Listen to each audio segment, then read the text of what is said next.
Crystal radio projects like this variometer can really eat up a lot of wire. This little variometer I estimated is something like 24 feet of wire.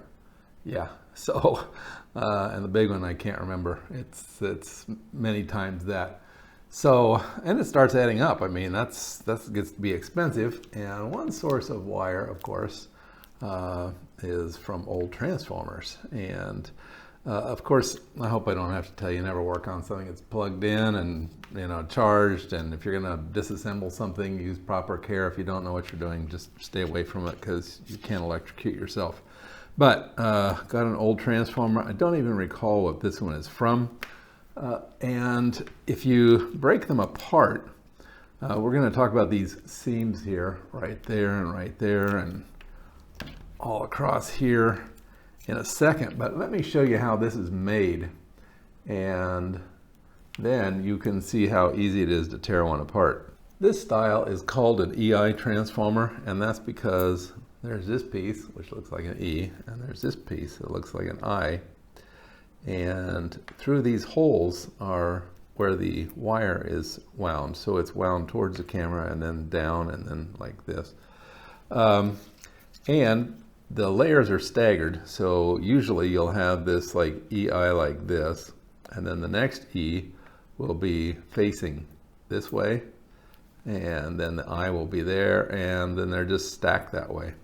So the nice thing is that once you break one of these out, the next one comes out easier, and then by the time you get 2 or 3 out, they're literally just falling apart. You just take your knife, you get it into the edge, you just pop them, and they just start coming out. You can pull them out with a pair of needle nose pliers or something. The trick is that these are kind of glued together with shellac, so they press these together really tightly for efficiency purposes. It's steel plate, and the interesting thing is, a little side note, is that the steel is actually different between 50 and 60 hertz, or it can be for good transformers. Yeah, so the steel is specially made for efficiency, for having the proper type of magnetic field for the frequency it's operating at. Okay, so back to where we were. You can start pulling these things apart. Usually you'll get an E out before you'll get the I out, because the I's are kind of layered in here. And what holds these together and what keeps them from vibrating is, you can't really see this, but this is covered with a lacquer, and that kind of glues them together. It doesn't kind of glue them together, it does glue them together. So getting the first few out and started is the trick. Now, I will say that if you get one of these transformers and you see welding along the sides, yeah, just not worth it. You got to go after it with an angle grinder, and I don't know. You're better off buying the wire at that point, because you'll burn up a lot of things with the angle grinder. Angle grinders are not safe to use, etc., etc. So where we start is we find one of these edges, and this one is not lacquered very well, which is good. I mean, you can just slip the knife down in here. Now you see where this knife is headed? It's headed towards my thumb. Yeah. So wear gloves or use safety precautions, because you can really get yourself while doing this. And what we're going to do is we're just going to keep working at this until it comes loose. You heard that little pop? That's the lacquer breaking loose. And come on, get in there. We go. And just kind of pop it loose all the way around. Now remember, this is an E, so this will be going into here. It's going to be going through there. And I doubt we'll be able to get it out yet, but I don't know. Let's see if we can. Like this. Yes, and the metal is sharp. And I'm getting my hands in the way, of course.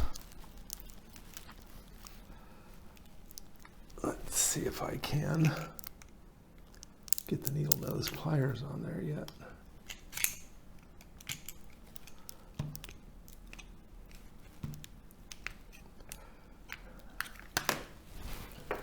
Sometimes the second layer is actually easier to get out than the first, but we shall see. Nope. I might have to take this downstairs where I've got my heavier duty equipment and extract this. But they're going to be pressed together really hard and then lacquered. So again, once you can, how should we say, penetrate the first layer, once you can kind of get it to break down, it will go much easier. And let's see, I've got an eye exposed underneath here. Let's see if I can pop that loose. There we go. That was easy. Come on out.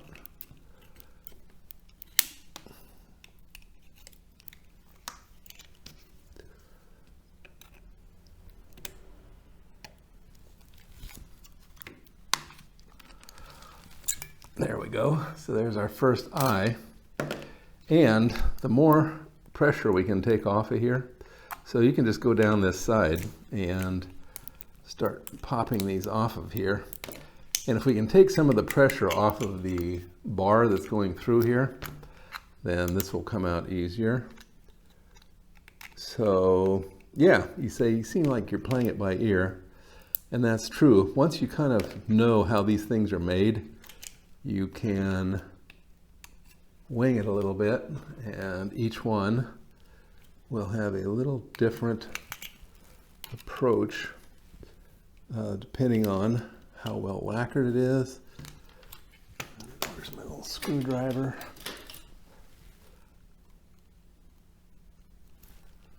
Pry that up out of the way. There's my next eye. So I got two of those out of there. And if I get enough of them out, that should help. And you say, why don't I attack the other side? And that's an excellent question. I am going to do that next. Get it between the layers. Let's see if I should show you what I'm doing here. Change the angle a little bit. So what I'm doing is I'm just getting through these layers one by one, kind of like I don't know what, but okay, there's another eye falling out of there. And I think I'll attack this side a little bit.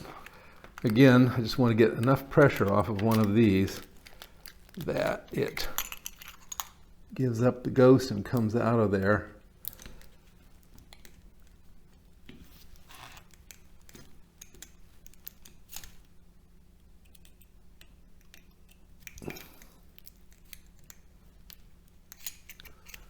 Okay, let's see if I can get an eye out of there. Yep, there goes an eye. Get another one.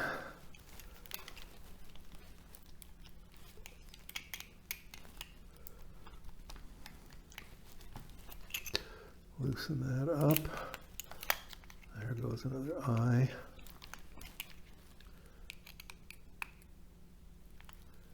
Okay, at this point, if I get that one out of there, we really should be to the point where we can get one of these E's out of here. I don't know if I'm strong enough.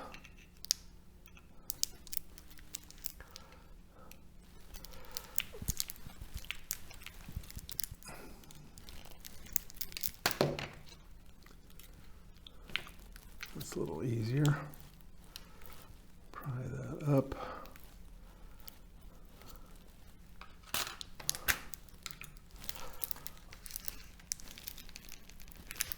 Okay, here we go. Make sure you guys can see that. I've got the first E sliding out of there. And make sure I don't suddenly jump sideways. And again, whatever it takes to leverage it out of there. I can now get something underneath. There we go. Like that. I sometimes keep these pieces. I know how Dennis feels. I sometimes keep a few of these EI pieces because the metal makes for pretty good shims. And now you can see they just start falling out of here.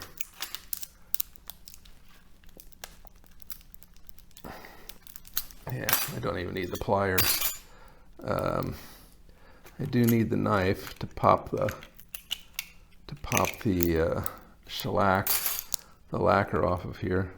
Yeah, they don't use shellac anymore. I'm showing my age.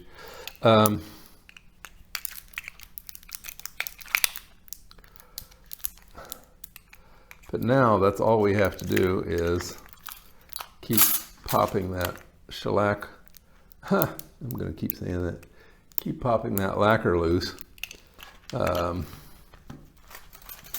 And make sure you can see that. Okay.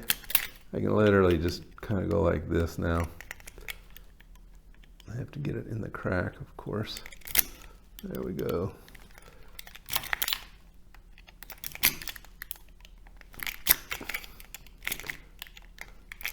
Just slice and dice, kind of like cooking. I never was a good chef.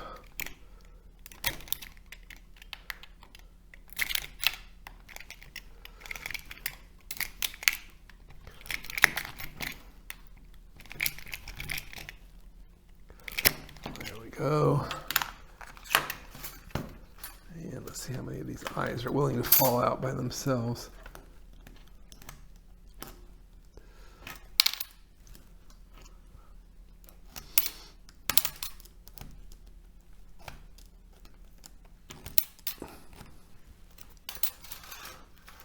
Okay, you probably don't need to see a whole lot more of these to see how it's done. Yeah, there was an E, just fell out by itself. An I.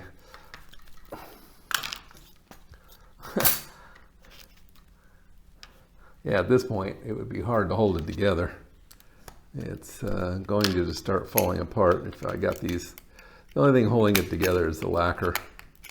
And on this one, there doesn't seem to be a whole lot. Okay, I'm going to finish slicing and dicing to this so you guys don't have to sit here and watch it. I think you've got the idea. And then once I get down to the end, I will remove this sticker here. I will be back and we will see what fruit this thing bears for us. Well, let's zoom out here a bit. Now I've got a huge pile of metal and still working this. Some words of warning. I wouldn't mess with a sealed transformer. If anything oily or whatever is coming out of a transformer, do not mess with it. Just throw it away and clean up. And yeah, they put all sorts of weird chemicals in some old transformers. So yeah, dry transformers, usually okay, but if there's any weird smells, anything oily about it, just don't. Find another transformer to work with. Get some of this out of the way. There we go. Yeah, and of course wear eye protection, hand protection, whatever you need to keep yourself safe. And as you can see, as I promised, it just starts falling apart at some point. You just kind of use the knife to scrape things apart.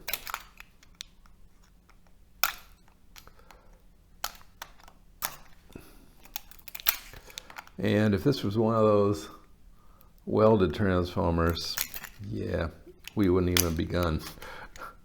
We'd still be looking for the angle grinder and trying to figure out how to get through those welds. I did it once. I shan't do it again. I think I spent more on angle grinder blades than I could have possibly ever saved by recycling the copper.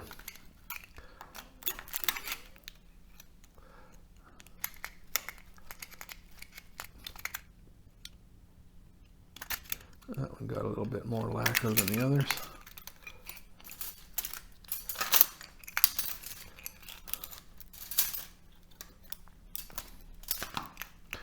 Okay, down to the last bits.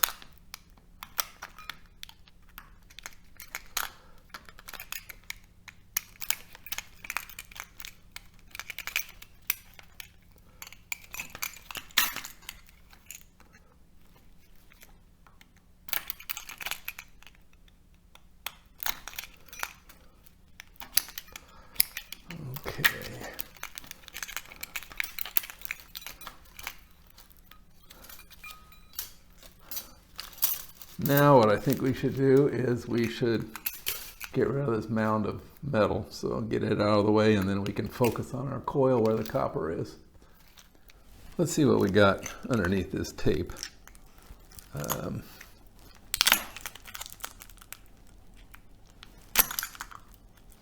little tougher than I thought. Wow. A lot of layers of tape.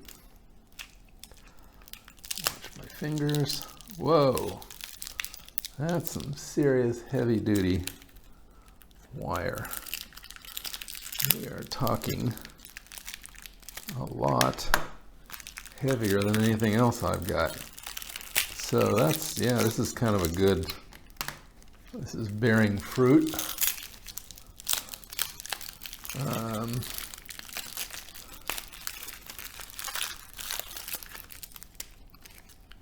Yeah, I got that wrapped around everywhere. Okay.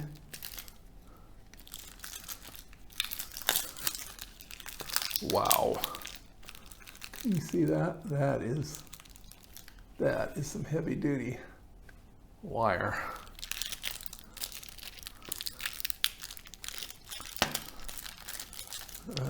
And it looks like it is wrapped with, so there's the big wire, and let's see if I can get this up here. Here is the smaller wire. So yeah, my guess is this is probably 22 gauge, and this is, I don't know, something in the range of, it's not 10 gauge, 12, maybe 14, 16, I don't know. Have to get out my measuring device.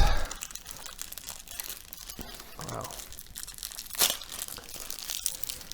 And measure.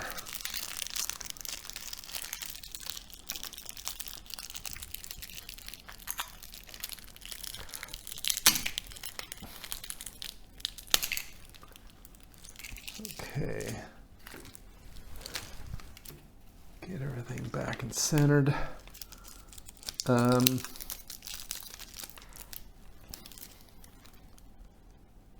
Looks like some heat tape.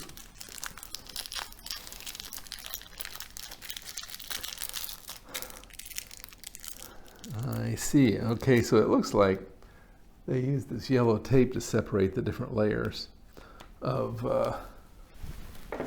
wire. I'm just going to cut these apart.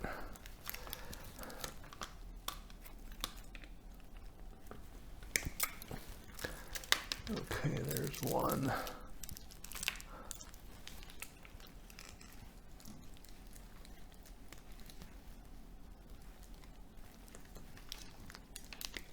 There's two. And what do we got on this end? Okay, that's tape off, tape off.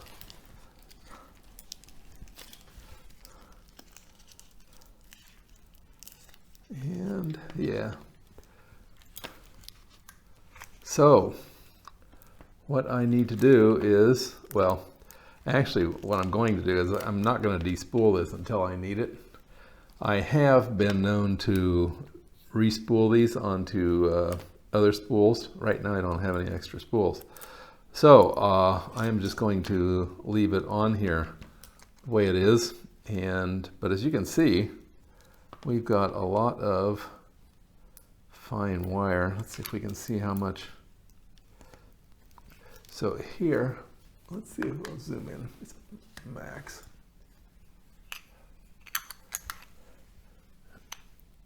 Out here we have the heavy gauge wire, and in here we have the lighter wire.